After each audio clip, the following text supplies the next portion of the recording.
محمد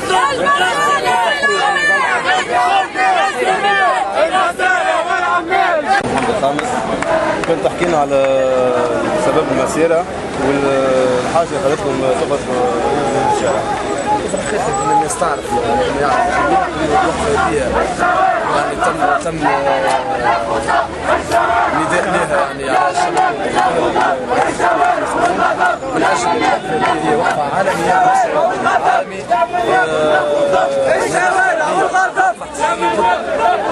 الشوارع والغضب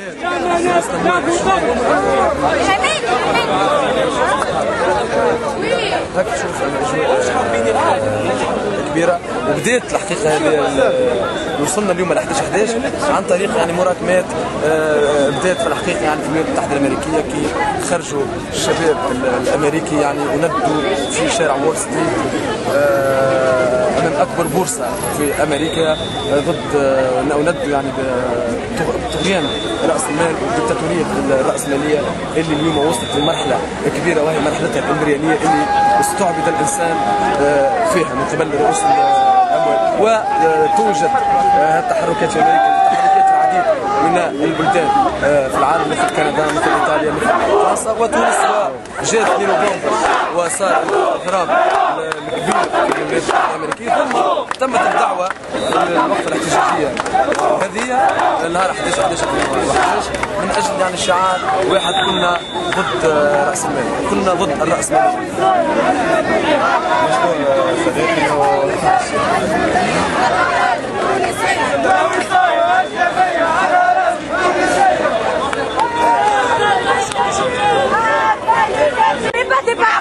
الشارع الكلنا كشعوب كيفاش نحاربوا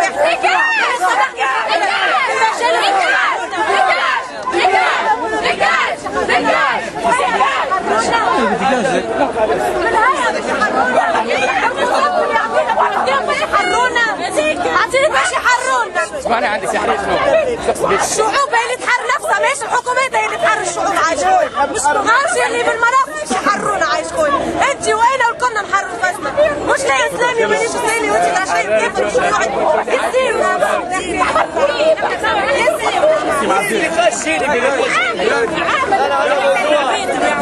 ادينا في المهم ولا بالنسبه لنا احنا اللي ماشيين تحت اسمع يخرج مجموعه انتخابات مدلسه على كيفاش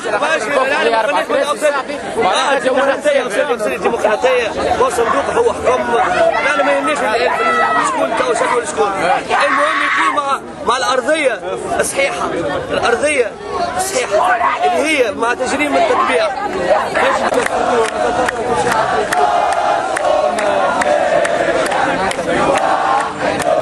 المشاركين في المسيرة لو كان تحكي لنا شنو هو السبب اللي خليكم تخرجوا للشارع وشنو هي الاهداف من المسيرة هذه كيفاش كان البرمجة لها؟ في البداية نحن نعرف روحي أنيس الرياحي عضو مكتب الدراسة في الاتحاد العام للرياضة التونسي الفرجاني ناشط الاتحاد الشباب الشيوعي التونسي فصيل شبابي حزب العمال. المسيرة هذه معناها هي تتويج لمجموعة من المسيرات اللي صارت في العالم مؤخرا منها فرنسا ايطاليا اسبانيا وازمه اللي تعيشها اليونان والنهايه نتاعها كانت معناها في الولايات المتحده الامريكيه بعد خروج الشعب الامريكي في وول ستريت ورفع شعارات معناها باللغه العربيه والبلدات التونسيه تقول معناها الشعب يريد اسقاط وول ستريت.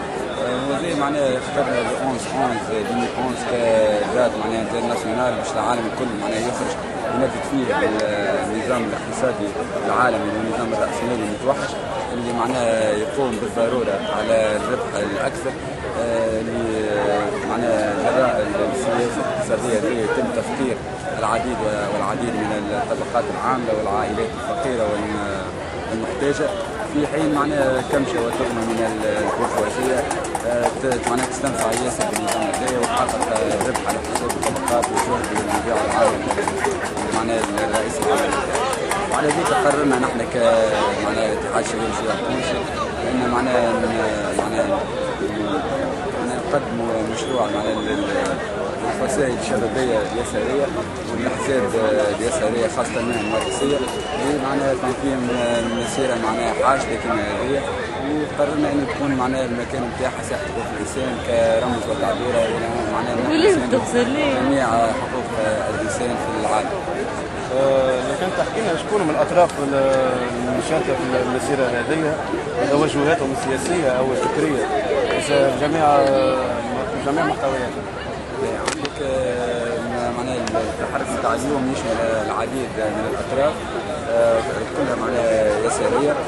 ثم الاتحاد الشباب الشيوعي التونسي شهيد حزب العمال، ثم حركة الوطنيين الديمقراطيين كذلك حزب عايشة أحد المشاركين في المسيرة هذه. لو كان تحكي لنا سي طيب على المسيرة والمحتوى نتاعها. أهداف المسيرة المسيرة جات في إطار تحرك عالمي. ما يخفاش على حتى حد أن اليوم في العالم الكل ثم تحركات كبيرة ضد النظام الرأسمالي، ضد مشاكل المديونية، ضد مشاكل الفقر، ضد مشاكل التخلف، ضد مشاكل البطالة. والدعوة هذه دعوة عالمية تمت من مجموعة من النشطاء في وول ستريت واللي كانوا تحركوا قبل وتحركت في الإطار هذاك قرابة 1000 مدينة للنضال ضد السياسة المالية العالمية، ضد الرأسمالية وضد المديونية. كان فيه تفاعل من أطراف التقدمية اليسارية في تونس لهنا، ونظموا هالمسيرة هذه في إطار المشاركة في الحركة هذه. ثم مسألة مهمة ياسر نحب نعرج عليها ونحب نأكد عليها، اللي كون مشكل المديونية إضافة إلى اتفاقيات الشراكة اللي فرضت في خيرات البلاد واللي بدأتها تونس تقريبا من أواسط التسعينات. اتفاق الشراكة مثلا مع الاتحاد الأوروبي طرح في 95. اتفاقيات الشراكة والمديونية كانت هي السبب العميق لتفاقم الظلم والقهر والفقر في تونس، واللي أدت إلى انتفاضة 17 ديسمبر و14 جانفي. اليوم في تقديري أن المسيرة من النوع هذا هي تأكيد مجدد من طرف كل القوى التقدمية والقوى اليسارية، واللي تعبر بشكل غير مباشر على المشاكل الحقيقية اللي أدت إلى الوضعية اللي يعاني منها الشعب. طرح المسائل هذه يعتبر محاور نضالية ماهيش باش تقف عند التحرك نتاع اليوم، ويلزمها تكون محور تحركات في المستقبل. هذا أولا. ثانيا، في اعتقادنا أن حل مشاكل البطالة وحل مشاكل التنمية ومشاكل الفقر ومشاكل التهميش في تونس لا يمكن أن يتم إلا بالقضاء على التداين من ناحية، وبإلغاء كل اتفاقيات اللي نهبت خيرات الشعب هذايا. وهذه مهمة مطروحة على كل القوى المناضلة من أجل أن تكرسها في أرض الواقع. في تقديري أيضا أنه بدون حل المشاكل هذه الزوز الوضع تاع البلاد وتحقيق أهداف الانتفاضة وأهداف الثورة ماهوش باش يتم. ولعل أكبر دليل على ذلك أن دول تسبقنا مجالات أشواط كبيرة في المسألة الديمقراطية على الأقل بمفهومها البرجوازي، كما إيطاليا، كما اليونان، كما إسبانيا، كما فرنسا. اليوم كلها تشهد تحركات اجتماعية وإضرابات عامة تقود فيها القوى اليسارية وتقود فيها النقابات ضد النظام الرأسمالي.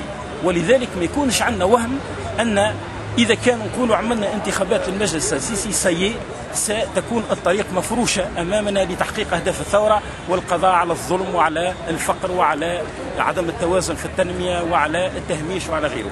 هذا تقدير الإطار العام.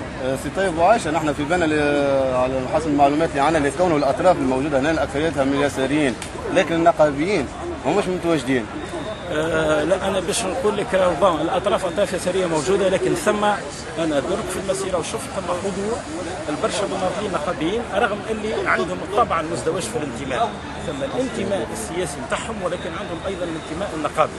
أما مثلا كتحكي على هياكل نقابية تمثل مثلا الاتحاد العام التونسي للشغل كمنظمة أو تمثل بعض الهياكل القطاعية ولا بعض الاتحادات الجهوية باسمها، ما هيش موجودة لهنا. أما موجود عدد كبير من المناضلين النقابيين اللي ينشطوا في صلب الاتحاد العام التونسي للشغل وبيناتهم نقابي. مشكور سي طيب.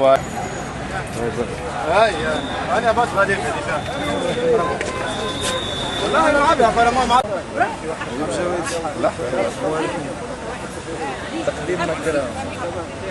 تقديم الكرام.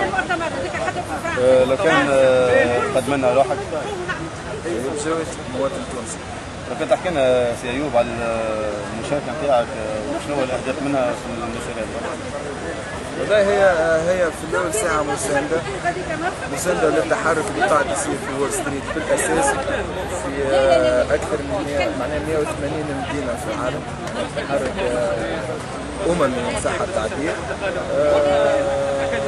الشعارات واضحة معناها يطلبوا من الطبقة المضطهدة في العالم الكل باش تتوحد ضد سلطة رأس المال، ضد المنظومة هذه الرأسمالية اللي نعرفوا الكل قداش عانت منها شعوب العالم من حروبات ومن نهب للثروات معناها اللي موجودة في العالم الكل. هذا معناها في النقطة الأولى هي المساندة، والنقطة الثانية زاد ضد المنظومة الرأسمالية معناها الموجودة في تونس اللي كان يكرس فيها بن علي، واللي ما زلنا لليوم مارينا حتى حاجة تدل انها باش تتبدل معناها. اليوم قاعدين نشوفوا نفس السياسة الاقتصادية ونفس حتى العباد اللي جات المجلس التأسيسي حكيت في كل شيء الا انها باش تبدل النظام الاقتصادي اللي كان موجود اللي فقر عباد واللي خلى المشاكل هذه كلها. انا من كلامك معناها نفهم سي ايوب لكونه ما ثم حتى شيء تغير من مسار الثوره، من اللي بدات الثوره انا حتى الان حتى شيء ما تغير. لا، في المنظومه الاقتصاديه ما تبدل حتى شيء، بالعكس فما تكريس نتاع ديكتاتوريه اخرى اقتصاديه تنجم تكون مخاطر اخرى، لكن بون اذا كان باش نحكيو على الثوره بصفه عامه فما برشا حاجات تتبدل. كالتحرك اللي صار اليوم ما كانش يصير، حتى قبل الانتخابات ما كانش يصير بالطريقه هذيا معناها.